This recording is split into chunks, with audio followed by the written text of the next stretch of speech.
সেই বলরাম যে নাকি অত্যধিক বলবান। মনে হচ্ছে এটাই রাধা। যেরকম শুনেছিলাম একদম সেরকম। অত্যাধিক সুন্দরী।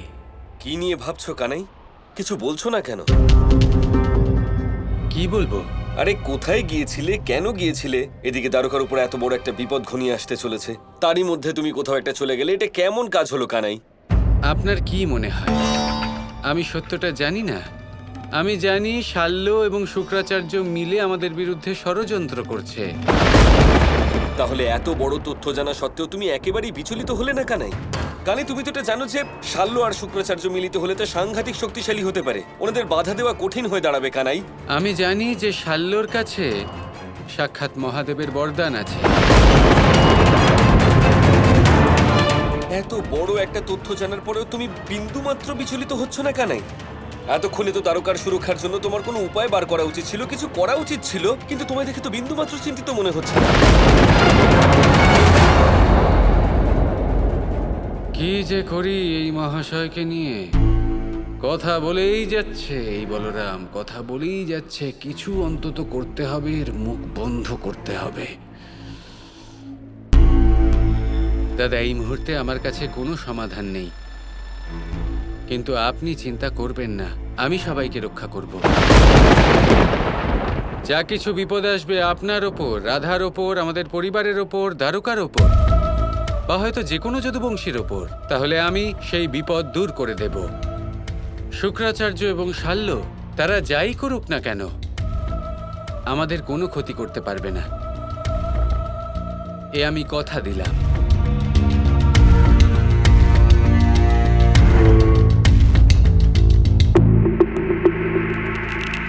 কেমন আছো রাধা?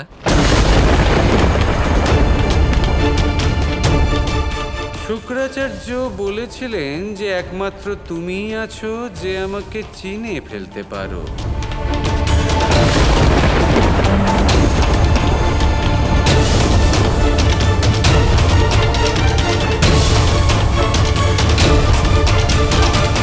কি হয়েছে রাধা, কি ব্যাপার? আমি তোমার উপর খুব রেগে আছি। তোমায় কত করে ডাকলাম, অনুরোধ করলাম, বাঁশি বাজালাম, তাও তুমি এলে না। এর অর্থ হলো তুমি আমাকে চিনতেই পারোনি রাধা। তাহলে তো আমার কাজ হয়েই গেল। তোমাকে মিথ্যে প্রেম দেখিয়ে কৃষ্ণ সেজে দ্বারকায় রাজত্ব করতে পারবো। তার মানে আজ আমার এই কাজের জন্য তুমি নিরাশ হয়ে আছো। একটা অত্যন্ত গুরুত্বপূর্ণ কাজের জন্য আমাকে যেতে হয়েছিল রাধা, আর কোনো বিকল্প ছিল না। কিন্তু তুমি দুঃখ পেয়েছো, তার জন্য আমি ক্ষমা প্রার্থী।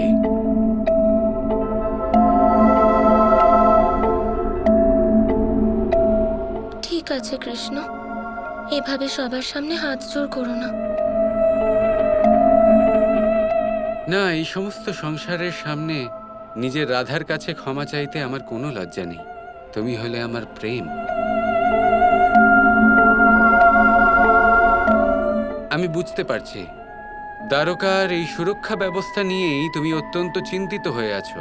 না, আমি শুধু তোমার জন্য চিন্তিত ছিলাম।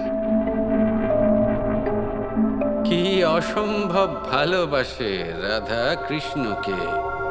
এটা মেনে নিতেই হবে যে কৃষ্ণ খুবই ভাগ্যবান। এবার তুমি কিছুক্ষণ বিশ্রাম নাও। হ্যাঁ, একটু বিশ্রাম করি, খুব ক্লান্ত লাগছে। চলো।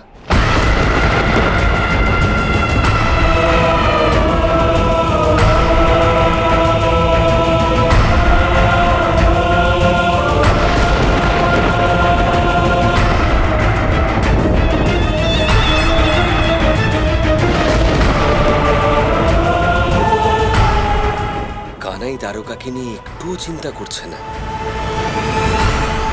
বড় অদ্ভুত ব্যাপার, কানাইকে এরকম পরিবর্তিত কেন মনে হচ্ছে? আমার জলবাহিনী, আমার স্থলবাহিনী এবং সব থেকে বিশেষ আমার বায়ু সেনা। শুধু দ্বারকাতেই নয়, এই সংসারে প্রথমবার কোনো সেনাবাহিনী আকাশ পথে প্রহার করবে। এবার আমি কৃষ্ণকে বধ করে আমার প্রতিশোধ পূর্ণ করব।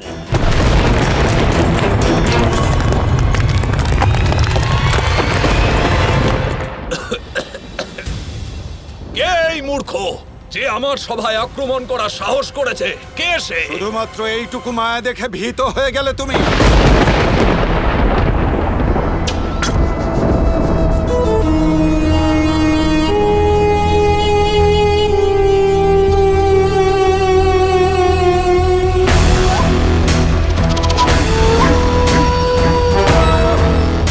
আরে আমার বৃদ্ধ আচার্য, কেন আপনি বারবার এরকম করেন? আচ্ছা বলুন তো, কেন আমার ওপর আক্রমণ করলেন আপনি? আক্রমণ করিনি, শুধুমাত্র সতর্ক করলাম মূর্খ। তোমার কি মনে হয় যে তুমি আকাশ পথে আক্রমণ করে কৃষ্ণের ওপর জয়লাভ করবে? না, আমি তোমাকে সত্য জানাতে এসেছি।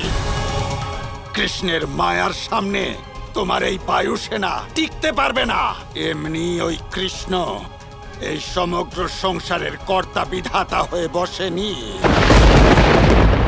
শুক্রাচার্য, আমি জানি যে কৃষ্ণকে পরাজিত করা এত সহজ নয়। সেই জন্যই আমি কপটাসুরকে কৃষ্ণের স্থানে নিযুক্ত করেছি।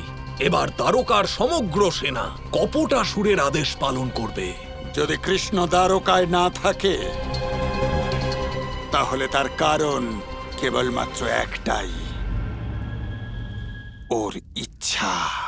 আপনার পরিকল্পনা কি? আমাদের কৃষ্ণকে যেভাবে হোক খুঁজে এনে ওকে বন্দি করতে হবে। কিন্তু শুক্রাচার্য, আপনি কৃষ্ণকে কি করে বন্দী করবেন? আমি সময়ের যাত্রা করতে পারি, ব্রহ্মাণ্ডের প্রতিটা কোণে। আমি ওই কৃষ্ণকে খুঁজব। ওই কৃষ্ণের বিরুদ্ধে প্রতিশোধ নেবার জন্যে আমাকে কালের পথে যাত্রা করতেই হবে। গৌরী, এ কি, তুমি এভাবে বসে আছো কেন?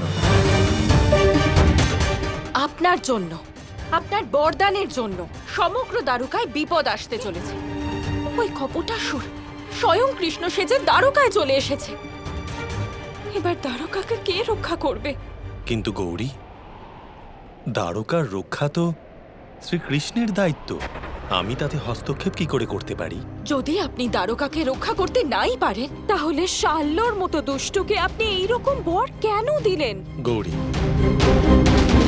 কোনো খারাপ ব্যক্তি যদি আমার তপস্যা করেন, তাহলে সময় এলে আমি অবশ্যই তাকে বর প্রদান করব। কিন্তু গৌরী, আমি এটা দেখে করি না যে সেই ব্যক্তি অনিষ্ট করার মনোভাব নিয়ে আমার তপস্যা করেছে কিনা, বরং আমি তাকে এই কারণে বর প্রদান করি কারণ আমার নিজের আরাধ্য নারায়ণের উপর পূর্ণ আস্থা আছে। যদি কৃষ্ণ থাকতেন তাহলে অবশ্যই কিছু করতেন, কিন্তু উনি কোথাও চলে গেছেন, কোথাও লুকিয়ে আছেন মনে হয়।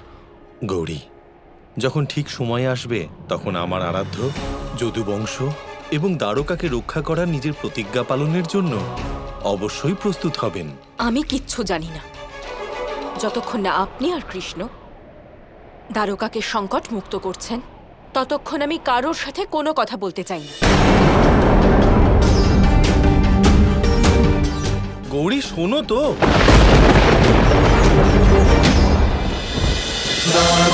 Krishna Krishna Krishna Krishna